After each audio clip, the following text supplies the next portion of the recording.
everybody hates a poser. Everybody hates somebody who's a fucking poser. And if you do a thing, or if you are a thing, and you see someone like being a poser in your little world, you spot them right away. And so you know that going in. So like, don't be a poser. Like when I bought my motorcycle jacket and my helmet and stuff, I'm not gonna put no rocket ship on my back. It's not back of my jacket doesn't say like see you later or eat my dust or something. Yeah. If anything, it's got a flashing light that says "Don't mind me." Don't mind me. You know what I mean? Like I'm not here to be a poser. Like I want you to know right off the bat, hey, noob here. I'm here to learn. So it doesn't say like Demon Slayer or like Billy Badass on my shit. How about it says you're here for a good time, not a long time? No, it's just the opposite. It says I'm here for a long time, not a good time. Around. My bike can eat corners alive, and I'm just like lazing through. like I went out today. That was nice. Did you? I did too. Honda 650 something ABS 650R or something like that. Or I don't think it's the R. It's a naked street bike. I don't know. It's a 650 cc, maybe 649. It's a 4-cylinder bike. It sounds really nice. It's red and gold. I like it a lot. I love how it looks. I would, if I had to choose between never looking at it again while it was sitting or never riding it again, I think I'd pick never riding it again.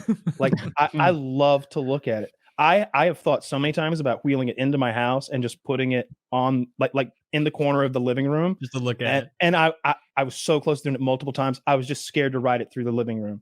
I did it once, parked it in there overnight. I was like, God damn, she looks good. I'm cleaning it up. House stinks like gasoline when I walk out. Motherfucker. And like a couple times on your carpet.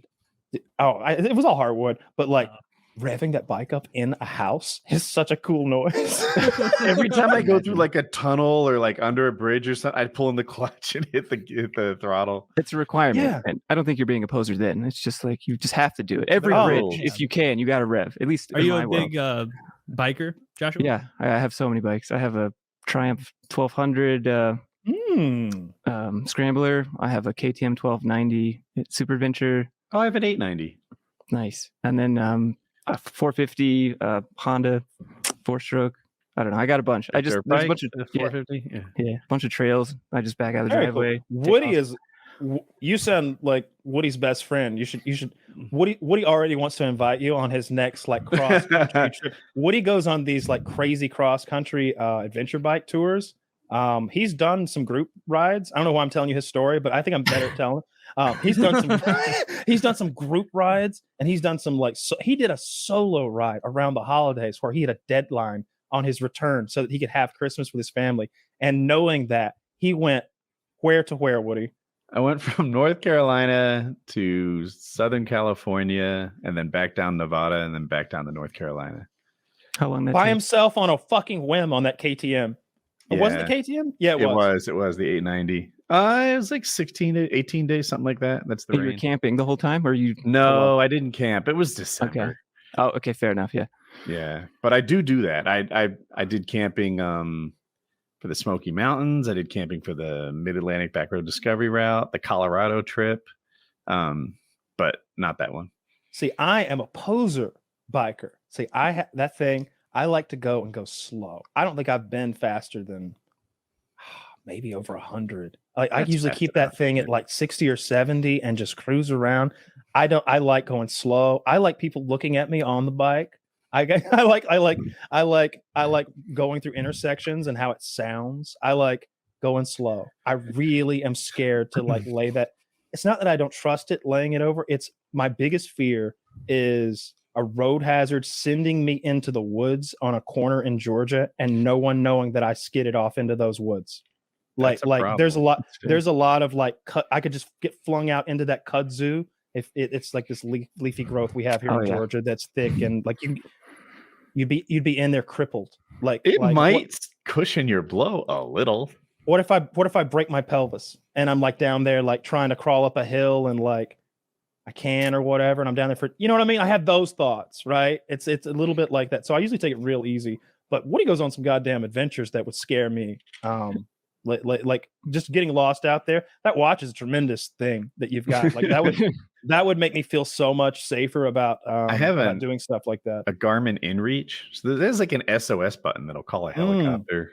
Oh, that's nice. Does that have like a monthly charge? The new iPhones do something like that. What did you say, Josh? Does your little button have like a monthly charge you have to pay for, or is it just? It does. Okay. Yeah. Cool. Here's the story on that new iPhone feature. That is blowing up 911 operator stations with false readings. I've heard. Yeah, it's a roller real coasters like got a big thing. I don't know. Yeah. I haven't heard about it lately, so I wonder if they improved the software or if it's just an old story. Yeah, I guess I haven't heard about it lately either. You would think it would be like a quick fix, but I don't know. I mean, there's a lot of things that, like, I guess it's an accelerometer, maybe measuring G-forces, deceleration. Is it just auto call 911? Is that what they're supposed to do? It thinks you've been in an auto accident. Okay. I guess it, man, but what if you get hit by, I don't know how it works, but it was interesting that it was like making all those calls that shouldn't have been made. Yeah. On the motorcycle thing, so I've been teaching my wife to ride a motorcycle, and she's a slow learner. So we've spent like a good year in the subdivision, just like doing U-turns all under like 25 miles an hour. I don't need to like pump my own tires, but guys, I am so fucking good at like parking lot drills now. You need U-turns, figure eights, anything 12 miles an hour and under. I am really good. Like, I do it. Like, let me ask you this: can you do it on the big bike? Any bike. I can do it on the Goldwing, the 890. Oh, see, that's a different story. I can do it on a Supermoto. I can do it on a Grom. I have, I don't know how many bikes. I think I have 8 motorcycles. I have 5. Jackie has 3, and but I ride them all. And so but I ride them all. So like, any bike. And with a passenger too. Like I could do all those. Oh my god! Too. All right, yeah, that's a lot of talent. I've seen. Have you ever seen the police department? Yes, they're better than me. I'm not that good. I would love to try it though, because I think I could do the course. I just see how fast they do it. That's impressive. So Goldwing is a big like cruiser type motorcycle that has all that shit on it. For anybody who's wondering, often they'll have those big back seats with a chunky bitch on the back, and like.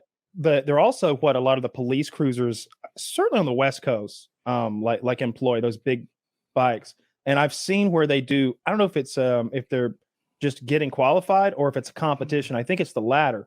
But they're going through very slow, intricate maneuvers. Like it wouldn't be measured in miles per hour because they're creeping along, like doing very crazy. I'd fall right over. I'd fall right the fuck over. I had to put my foot down on when I was getting my license. I put my foot down at least once when I was doing like the out and back figure 8 thing. Like I would definitely drop that goddamn Goldwing. How much does it weigh? Probably as much. 850. Like it's a lot. That's a really heavy bike. For reference, I can pick my bike up. You can pick this one up too. You don't have to lift it in the air to pick it off the ground. I'm sure you could do it. I mean, it's so big. Oh, I can literally get mine up off the ground. Mine's like 400 pounds or something like that. You can just lean back and almost deadlift that bitch.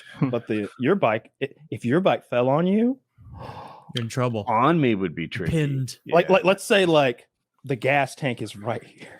I mean, it usually traps a leg. Like that's the more common thing. But it really traps it, I would imagine. Like that's heavy. Well, you would imagine your leg's broken and maybe bent like how it's not supposed to be around the bike. Challenge. And you're down in a ditch as well, creating even more angle. What do you do? Pull your leg out from under the bike, making it do this like rubber band type When shit? I was on the Transamerica Trail, my friend's bike fell on him and I had to pick it off of him. Sticking out. And I'm like, I can't fathom this. His bike it's a Honda 650L, if people know it. It's like a big dirt bike. And I'm thinking I could have easily gotten out from under that bike. What happened? What's there? And he's like a full-sized American. And I don't know why he couldn't get it off. But when I crashed and broke my leg in Colorado, off doing the jumps off-road, I needed a buddy to pull the bike off my broken leg. And it's like, well, I'm glad I wasn't alone. Took it more carefully when I was solo. You'd have gotten it off. Yeah. Like after, even if you had to, I think I'd have managed. I mean, my leg was broken and it took months to heal, but I also rode a couple 100 miles through the Woody's a like Woody would be one of those guys on the survival show who like did that crazy. Like, yeah, that's when I realized I had to cut the arm off. I hope. He screamed. Thankfully, I had my favorite knife. My Look at the Leatherman. features. Like, I always have a knife. I got a knife. just talking about the features of the knife again. We can cut it. Just keep him talking. Like, Does your KTM Always- have like the braces on the side for your bags? No, I use the Moscow Moto Reckless 80, so Okay. it just straps on. Because the 1290 that I have, I've taken it up like this super, I don't know, pretty steep gravelly hill, and as I was going, I did not have enough momentum, and this is like my third day of having it, so of course I automatically think I know what I'm doing.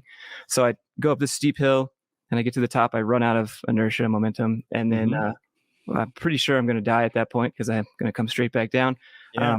But then I don't know, I kind of like tilted it to one side and just fell underneath it as we both just slid down the hill. And the only thing that kept me from being crushed were those little bag holders, those metal, the pannier racks things. Mm-hmm. The move is, you probably know this, but if you're failing a hill climb, turn right, like before you get to a total stop. And that way your left foot goes on the hill. It's nice and it's easy to reach. And your right foot goes on the brake. And you can just saw the handlebars and point it back down, like, or you just keep going. What do you mean, like stop on the incline and like try and lean? Well, the goal is to like, all right, I got 10 feet to go, and I'm pretty sure I can go 3 more. This is our problem. Turn right, and now you can put your left foot on the top of the hill and your right foot on the brake, and work your way back down the hill. Yeah. He's turning around. We're going. Yeah, you're turning around. Yeah, we want this thing. This thing goes in one direction. Yeah, and if you turn left, aren't usually... you don't have the brake, and that just puts you in a trickier spot. Yeah, there's no reverse. I mean, so reverse. To be fair, I was trying to. My girl's dad, he rides bikes, and I have 2 bikes, and I was like, "Here you go, try it out." He's like, "Oh, I've done this before," and so I was trying to follow him, and I'm expecting him to be like some boomer that doesn't know how to ride, and this dude's kicking my ass, and I'm doing everything I can to keep up with him on a 250 on my 1290, which is obviously skill issue, right? Yeah. So. But wait, the 250 is easier to do in this scenario. Yeah. So, but at the time I was pretty inexperienced, and it was a pretty dumb move on my part. But he went up that hill, and I'm just like, of course I can do that too.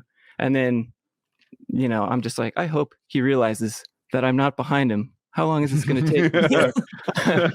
Yeah.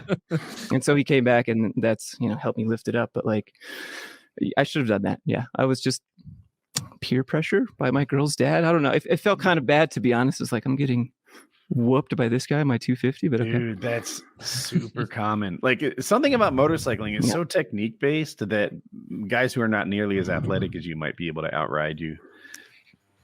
Yeah.